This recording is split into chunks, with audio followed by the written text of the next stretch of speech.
side talking about, come on outside. Everybody screaming she brought her mom. And then if she brought her mom, she brought her brother. And then if she brought her brother, then into my neck.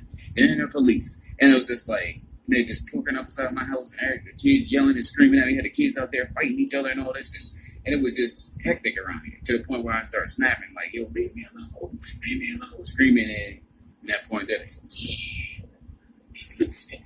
And I was like, no, I'm tired of being harassed. Like, what is this? But I take note that one of the kids that threw rocks at me when they rode by earlier that day said, Michael J. You know what I'm saying? This is the kind of games that they play, though. If you're a target individual, you see this. They try to allude to what they're about to do to you. You know what I'm saying? So if you see, like, whatever, ice cream truck ride by, and then later on you go by. Okay, let me just say this to everybody out there. If you're a victim of gang stalking, finally, I mean, it's been going on for decades.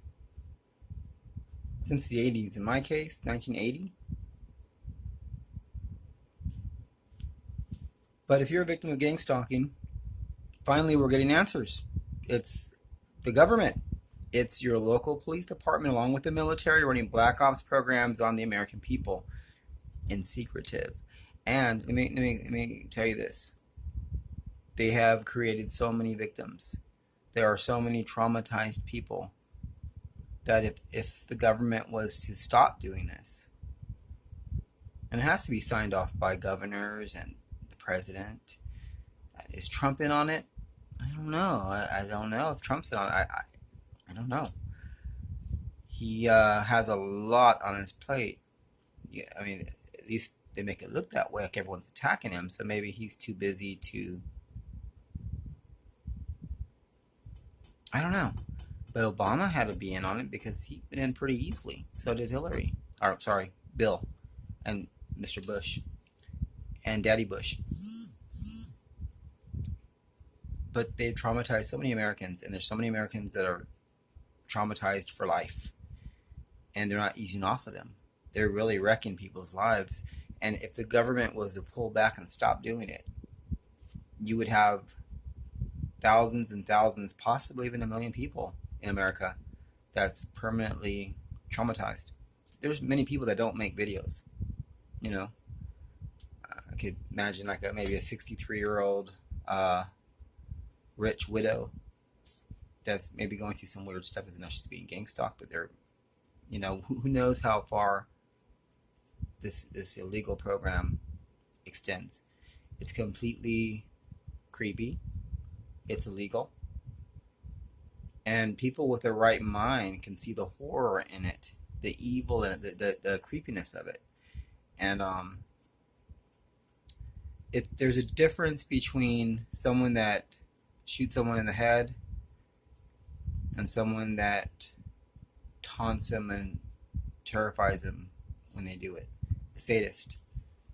And that's the difference between the victims that are having a lot of mental problems now because of it, a lot of trauma. These criminals are terrorizing people, like literally terrorizing them. I see women on there crying on YouTube, crying.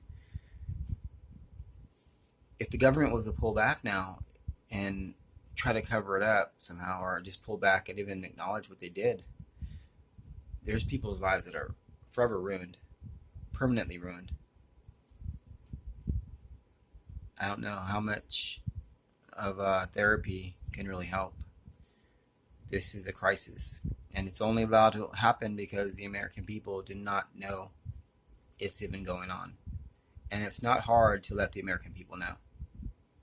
They want you to believe we have the main media, you can never reach them. Well, videos on YouTube, you're not going to reach them. I'll tell you why. Because when we search videos on YouTube, we already know what we're looking for.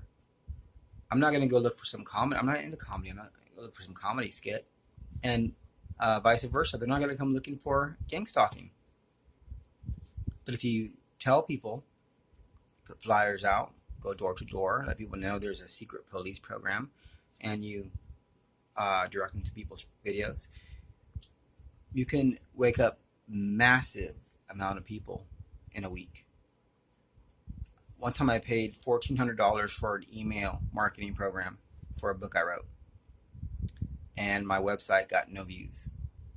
I got pissed off. So a year later, I went and put flyers out for 7 hours, an hour and a half a day for about 4 days. And next thing I know, my website got lots of hits, and it went on for 14 months after the flyers. So $1,400 on electronic stuff versus putting some flyers out. I saw a major difference. I'm telling you, if you want to really wake people up, I know it sounds scary, but it's not as scary as you think. Just go door to door, get a website going, put an online store up, put a donation tab up, an online store, ads on your video.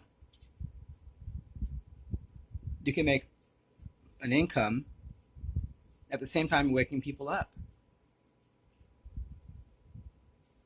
Go door to door, put candy and cookies in a box, sell it, hand out a card with your website.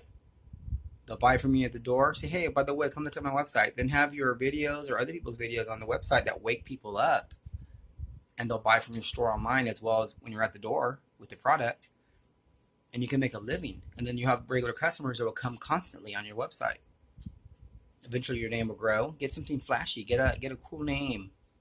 You know, like Blue Flash or just something really cool that I won't tell you an idea I got because I'm going to probably use it for me. Maybe, possibly, but to wake people up, you got to really reach real physical people. People are not aware of what the government's done, and now their hands in the cookie jar. If you make a move now, you're going to bring them down. There you go.